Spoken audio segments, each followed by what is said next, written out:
Hello बच्चों, आज हम एक नया सेट लेकर आए हैं आपके लिए। इससे पहले वीडियो मैंने एक बनाई है पिछले सेट की, और ये दूसरा सेट है।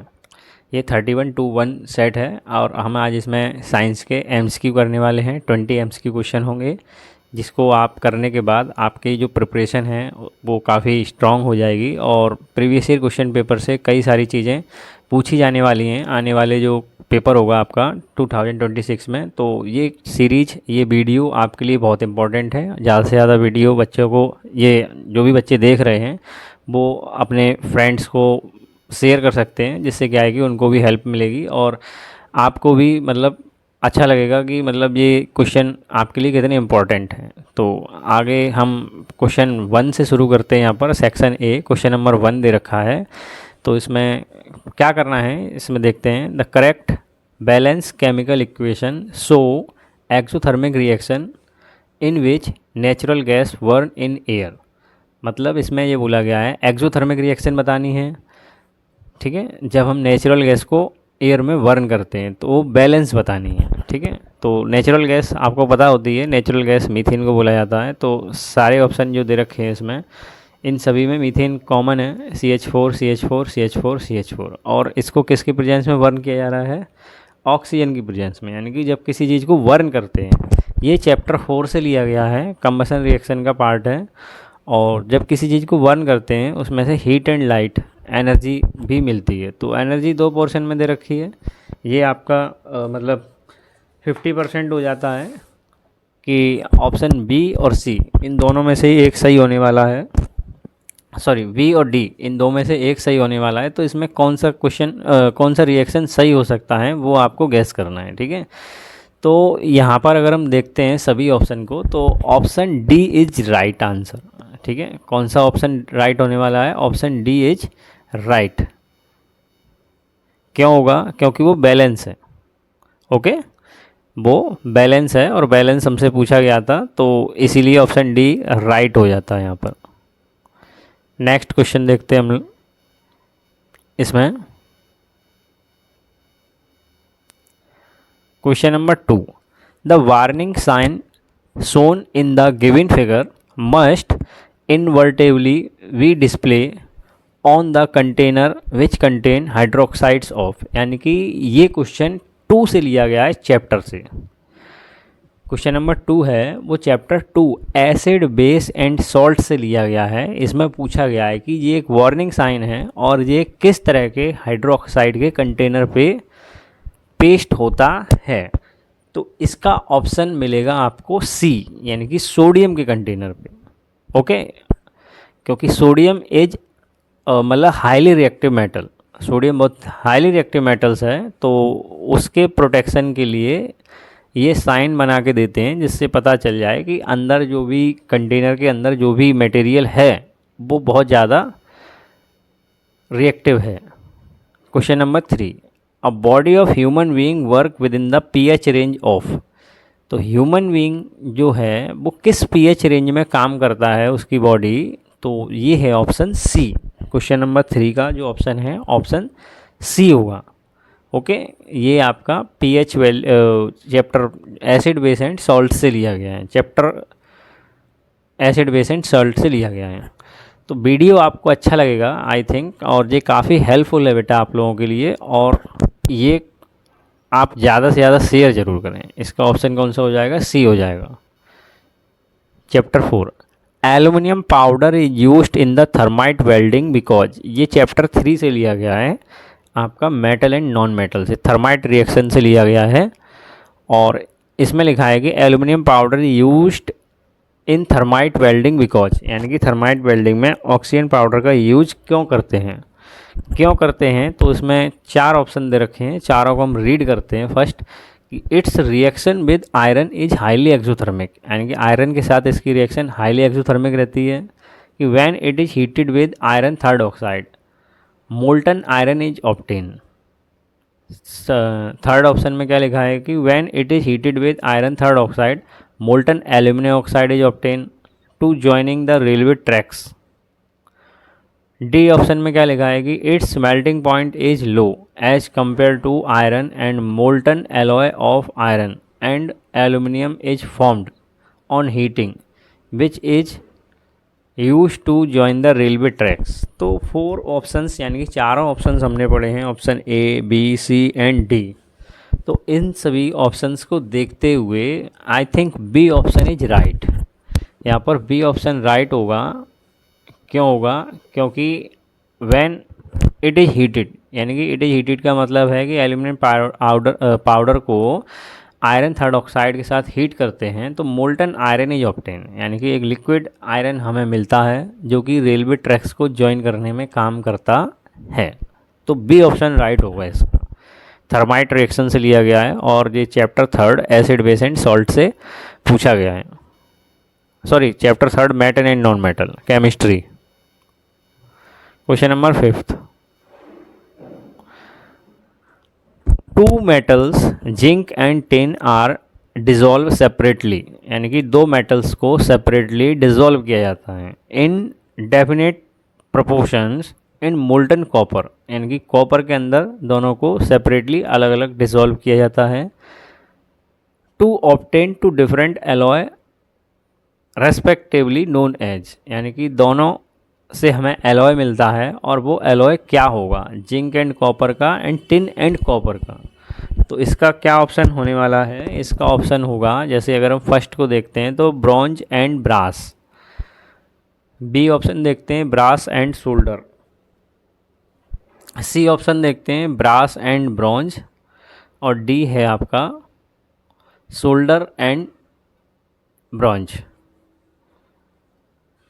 तो इसका क्या बनेगा? इसका ऑप्शन होगा आपका सी। ठीक है, इसका ऑप्शन कौन सा होने वाला है? आपका सी ऑप्शन बनेगा। और सी ऑप्शन से मतलब है ब्रास एंड ब्रॉन्ज। ये आपका करेक्ट आंसर होने वाला है, ब्रास एंड ब्रॉन्ज, जो कि जिंक, कॉपर और टिन और कॉपर का है। ये भी मेटल एंड नॉन मेटल से पूछा गया है। Question number 6, the opening and closing of stomata is regulated by, यानी कि स्टोमेटा की जो ओपनिंग एंड क्लोजिंग है किस तरह से रेगुलेट की जाती है। तो वो आपके 4 ऑप्शन दे रखे हैं। 4 ऑप्शन को हम रीड करेंगे और चारों के पढ़ने के बाद हम इसका सही आंसर निकालने का पूरा प्रयास करेंगे। तो CO2 कंसनट्रेशन इन स्टोमेटा, यानी कि CO2 का कंसनट्रेशन स्टोमेटा में अगर कम या ज़्यादा होता है तो उसकी ओपनिंग एंड क्लोजिंग हो सकती है। अभी पता नहीं है, देखते हैं, रीड कर रहा हूँ मैं। B option temperature in guard cell. तो टेम्परेचर का तो कोई कॉन्सेप्ट है ही नहीं है। ठीक है, जब भी आपने स्टोमेटा के बारे में थोड़ा बहुत पढ़ा होगा तो उसमें टेम्परेचर का कोई रोल नहीं होता है। तो इसमें टेम्परेचर का कोई रोल नहीं है। सी ऑप्शन क्या है? O2 कंसनट्रेशन इन स्टोमेटा, O2 यानी कि ऑक्सीजन का कंसनट्रेशन। डी ऑप्शन क्या है? Amount of water in the guard cell. ठीक है, तो यहाँ पर आपने स्टोमेटा के बारे में अगर साइंस में NCERT में डिटेल से पढ़ा होगा तो उसमें आपको लास्ट में कुछ इस तरह का अमाउंट्स ऑफ वाटर के बारे में लिखा हुआ मिलेगा। और लिखा होने के बाद तो पढ़ने के बाद आपको यही समझ में आएगा कि यहाँ से ऑप्शन डी राइट होगा। तो स्टोमेटा का अमाउंट कभी भी आपको इस तरह के क्वेश्चन मिलते हैं तो आपको क्या करना है? तो अमाउंट ऑफ वाटर पे ही जाना है ऑलवेज। स्टोमेटा का जो ओपनिंग एंड क्लोजिंग किस पे डिपेंड करता है? Amount of water in the guard cells. अब हम चलते हैं क्वेश्चन नंबर 7 की ओर। क्वेश्चन नंबर 7 क्या कहता है कि 1 cell thick blood vessels are known as. 1 cell thick blood vessels are known as, यानी कि आपने ये फर्स्ट चैप्टर में पढ़ा है, ट्रांसपोर्टेशन का पोर्शन है। ठीक है, लाइफ प्रोसेस से लिया गया है। यहाँ पर करना क्या है? इसमें पूछा है कि एक ब्लड वेसल है जो कैसी है? थिक है। ठीक है, और उसमें सेल कितना है? 1 सेल। तो आपने आर्टरीज़ के बारे में पढ़ा होगा, आर्टरीज़ थिक होती हैं। ठीक है, पर वो 1 सेल नहीं होती हैं। यहाँ पर जो ऑप्शन आएगा आपका वो कैपिलरीज सही होगा। ठीक है, ये एक न्यू क्वेश्चन है आपके लिए और NCERT में बहुत डिटेल में पढ़ने पे आपको ये आंसर मिलता है। तो इसलिए इन सभी क्वेश्चन को, जो ये सीरीज आपकी चल रही है क्वेश्चन वाली, इनको सभी को नोट करेंगे, इम्पॉर्टेंट क्वेश्चन है, बार बार इन सभी क्वेश्चनों को देखना है आपको, और ये 2026 के लिए बहुत ज़्यादा इम्पॉर्टेंट होने वाले हैं। तो आप लोगों से सभी से यही रिक्वेस्ट है कि वीडियो को ज़्यादा से ज़्यादा शेयर करें, लाइक करें और मोटिवेट करते रहें, जिससे क्या है कि हम आपके लिए ऐसे बढ़िया बढ़िया क्वेश्चन क्लास 10th साइंस के लिए लेके आते रहें, जिससे क्या है कि आपका रिजल्ट इम्प्रूव होगा। ठीक है, और आपको भी अच्छा लगेगा और हमें भी अच्छा लगेगा कि मतलब चैनल के माध्यम से हम इतने बच्चों को समझा पा रहे हैं, पढ़ा पा रहे हैं, जिससे क्या है कि बच्चे अपने रिजल्ट में इम्प्रूवमेंट ला पा रहे हैं। तो बस आपसे यही रिक्वेस्ट है कि चैनल को ज़्यादा से ज़्यादा सब्सक्राइब करें, शेयर करें एंड वीडियो को लाइक करें। नेक्स्ट क्वेश्चन देखते हैं कि observe the figure 1 and figure A and B when छुई मुई the sensitive plant is touch, यानी कि छुई मुई जिसको हम सेंसिटिव प्लांट के नाम से जानते हैं, उसको जब हम टच करते हैं, it's leave folded, this is due to, यानी कि उसकी जो पत्तियां हैं वो मुड़ जाती हैं। आप देख रहे होंगे कि यहाँ पर देखने को मिल रहा है कि ये एक छुई मुई का पेड़ है। यहाँ पर जो पत्तियां हैं पूरी तरह से एकदम ओपन हैं, और जब किसी ने इसको टच किया है और टच करने के बाद हम देखेंगे तो इसकी पत्तियां आपस में सिकुड़ गई हैं, मुड़ गई हैं, फोल्डेड हो गई हैं। ठीक है, तो अब करना क्या है इसमें ये देखना है कि ये किस तरह से होता है, क्यों होता है। ठीक है, तो 4 ऑप्शन रीड करे जाएंगे यहाँ पर। 4 ऑप्शंस को रीड करने के बाद हम देखेंगे, सबसे पहले है हार्मोनल इफेक्ट, दूसरा है थर्मल इफेक्ट, तीसरा है change in the amount of the water in the cell, और फोर्थ है इलेक्ट्रोमैग्नेटिक इफेक्ट। तो आई थिंक इनमें से थर्मल, हार्मोनल और इलेक्ट्रोमैग्नेट का कोई काम नहीं है, इसका आंसर होगा सी। ठीक है, इसका आंसर क्या होगा, सी, यानी कि जो वाटर का अमाउंट है जब लीव्स में चेंज हो जाता है, उसके बाद जो लीव्स हैं वो वाटर को रिलीज कर देती हैं, जिसके बाद वो फोल्ड हो जाती हैं। तो C option is the right. Question number 9, bryophyllum produce new plants through,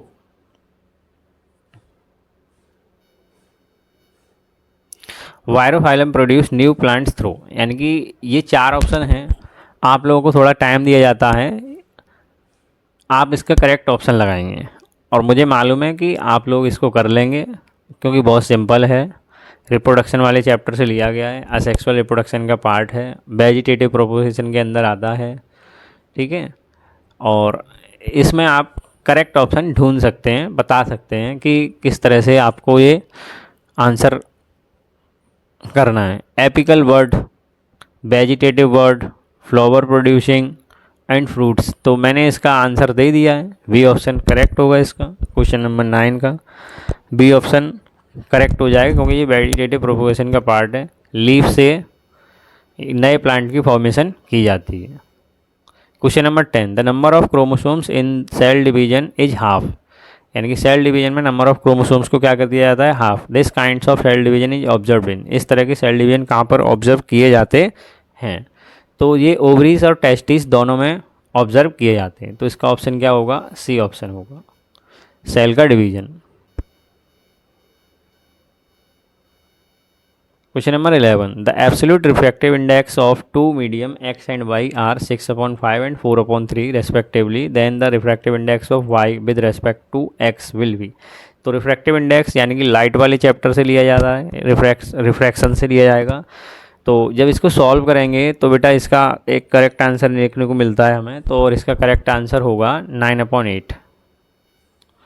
ठीक है, 9/8 इसका करेक्ट आंसर हो जाएगा।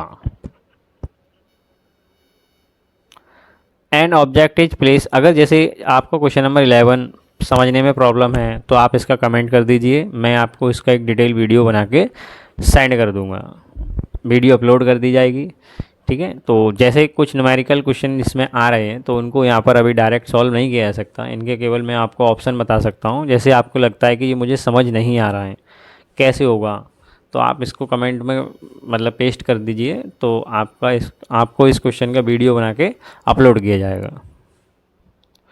Question number 12, an object is placed at a distance of 30 centimetre from the pole of a concave mirror, यानी कि एक object को concave mirror के पोल से 30 सेंटीमीटर की दूरी पर रखा जाता है, तो ये ऑब्जेक्ट डिस्टेंस हो गया जिसे यू बोलते हैं। If it's real and inverted image is formed at the 60 centimetre in front of a mirror, ये इमेज डिस्टेंस है।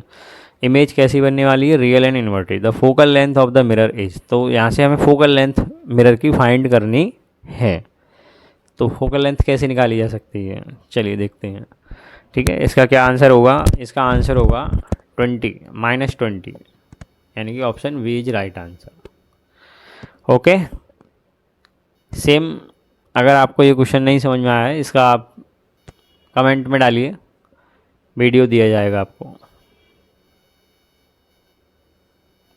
Question number 30, in the given figure the angle of incidence and the angle of deviation respectively are, यानी कि यहाँ पर बेटा इस figure में prism का फिगर दे रखा है, यहाँ पर angle of incidence and angle of deviation पूछा गया है। तो आपने अगर इस चीज़ के बारे में थोड़ा भी पढ़ा होगा तो ये लाइन जो है, ये वाली ये इंसिडेंट रे होती है, और ये जो लाइन ड्रॉ करी गई है इधर से, ये नॉर्मल है, ठीक है। और इंसिडेंट रे और नॉर्मल के बीच में एक एंगल बनता है, इसे इंसिडेंट एंगल कहते हैं। तो फर्स्ट वाला तो क्लियर होगा, ये इंसिडेंट एंगल है। अब ये लाइट कुछ इस तरह से मतलब इसको इस तरह से जाना था, पर ये इस तरह से ना जाके इस पाथ से बेंड हो जाती है। इस पाथ से बेंड हो जाने के बाद जब यहाँ पर भी एक नॉर्मल ड्रॉ किया तो ये लाइट इस पाथ से फॉलो कर रही है। फिर यहाँ पर एंगल ऑफ डेविएशन कहाँ से आता है कि अगर हम यहाँ पर देखेंगे तो ओरिजिनल पाथ जो है लाइट का ये था, ओरिजिनल पाथ ये था, ठीक है। और ये लाइट जो आपको ये वाली दिखाई दे रही है, इसका ओरिजिनल पाथ ये था। तो मतलब इंसिडेंट रे का ओरिजिनल पाथ और इमरजेंट रे के ओरिजिनल पाथ के बीच में जो एंगल बनता है वो एंगल ऑफ डेविएशन कहलाता है। तो यहाँ से निकला फर्स्ट और यहाँ से निकला 6, तो angle of incident angle of deviation क्या होने वाले हैं? 1 and 6।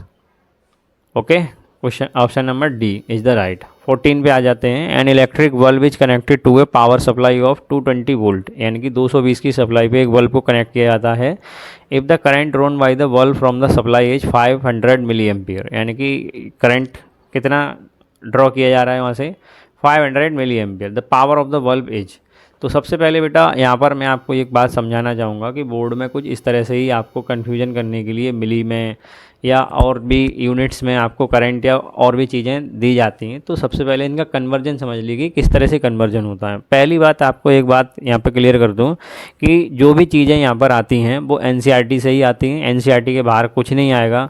आप जब भी मतलब क्वेश्चन पेपर को देखेंगे यहाँ पर तो ये यूनिट कन्वर्जन भी एनसीईआरटी से आएगा। एनसीईआरटी के बारे में, एनसीईआरटी जब आप ओपन करके उसमें करंट पढ़ेंगे तो उसमें कन्वर्जन भी दे रखा है कि 1 एम्पियर को मिली में कन्वर्ट करने के लिए 10 की पावर -3 का मल्टीप्लाई करते हैं, मतलब उसमें समझाया गया ये सब चीज़। तो ठीक है, आपको ज़्यादा कुछ मेहनत करने की ज़रूरत नहीं है, जो कुछ भी आपका आएगा वो सब एनसीईआरटी से आता है। बस आपको एनसीईआरटी को एक बार अच्छे से रीड करना है, समझना है और पढ़ना है।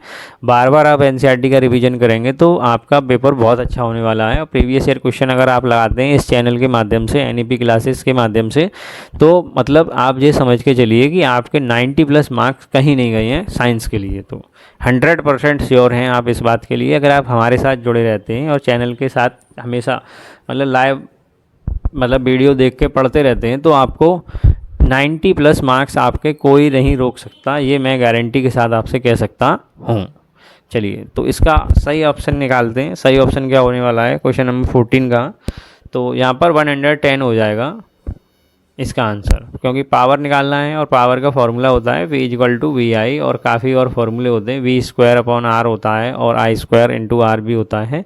तो सॉल्यूशन तो आप कमेंट कर दीजिए, तो मैं आपको इसका सॉल्यूशन का डिटेल वीडियो आपको दे दूंगा कि किस तरह से ये सॉल्यूशन हो रहे हैं। बस आपको कन्वर्जन समझना है कि कन्वर्जन में क्या करना है कि ये 500 है और 500 को हम 1000 से क्या कर देंगे? डिवाइड कर देंगे। 2 0 यहाँ से कट होने वाले हैं, तो ये आंसर आ जाएगा आपका 0.5 एम्पियर। तो करंट भी आ गया यहाँ पर 0.5 और वोल्टेज भी है मेरे 0.5। तो पावर का फॉर्मूला यहाँ पे लगा दिया जाता है, P = VI। तो आपका पावर यहाँ पर देखने को आपको मिल जाएगा।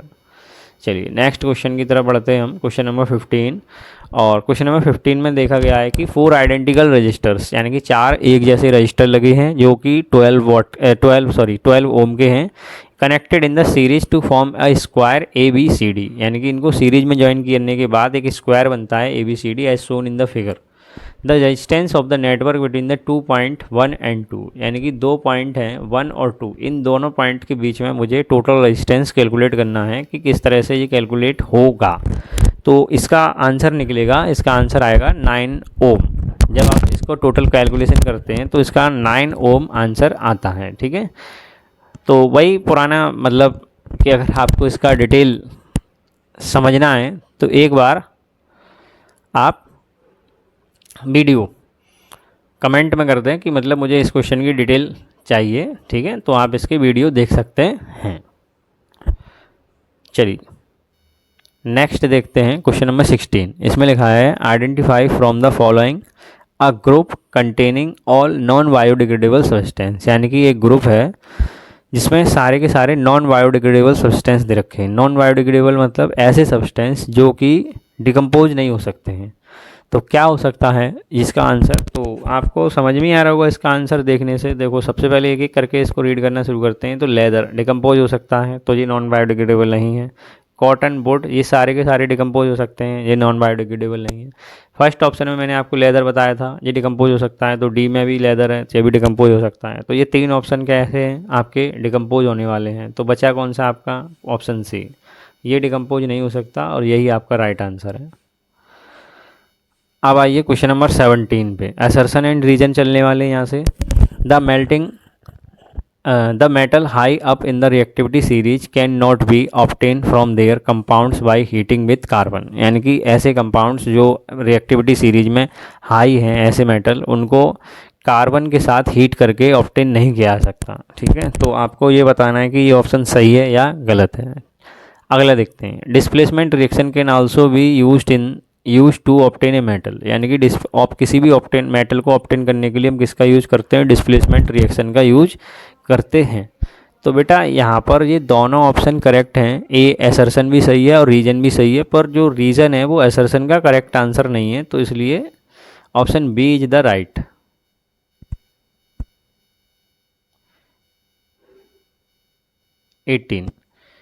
ए mango seed will germinate to form a mango tree. Okay, यानी कि मैंगो सीड को जर्मिनेट होने के बाद क्या बनता है, मैंगो ट्री बनता है। Heredity determine the process by which traits and characters are reliably inherited from parents to offspring.